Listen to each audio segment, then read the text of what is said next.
এক গরিব গ্রামের ছেলে রফিক। বয়স মাত্র 13।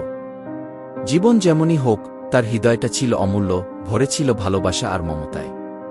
একদিন রাস্তার পাশে একটা অসুস্থ কুকুরছানা কাঁপছিল ঠান্ডায়। রফিক তাকে কোলে তোলে, নাম দেয় টুকু। নিজের খাবার ভাগ করে খাওয়ায়, বিছানায় জায়গা দেয়, আর ভালোবাসায় ভরিয়ে তোলে। দিন যায়, টুকু আর রফিক হয়ে ওঠে অটুট বন্ধুত্বের প্রতীক। স্কুলে যাওয়া হোক, মাঠে খেলা, সব জায়গায় সঙ্গী টুকু। এক রাতে হঠাৎ এক চোর ঢোকার চেষ্টা করে। সবাই ঘুমিয়ে, কিন্তু টুকু সজাগ। সে রফিককে জাগায়, আর রফিক চিৎকারে গ্রামবাসী ছুটে আসে। চোর পালিয়ে যায়। সেদিন সবাই বুঝেছিল, এই ছোট কুকুরটা শুধু একটা প্রাণী নয়, সে ছিল রফিকের অলিখিত রক্ষাকবচ। আমরা এই গল্প থেকে শিক্ষা পাই যে বন্ধুত্ব জন্ম নেয় ভালোবাসা থেকে, প্রজাতি দেখে না। ভালোবাসা দিলে ভালোবাসাই ফিরে আসে, হোক সে মানুষ কিংবা একটা পথের কুকুর।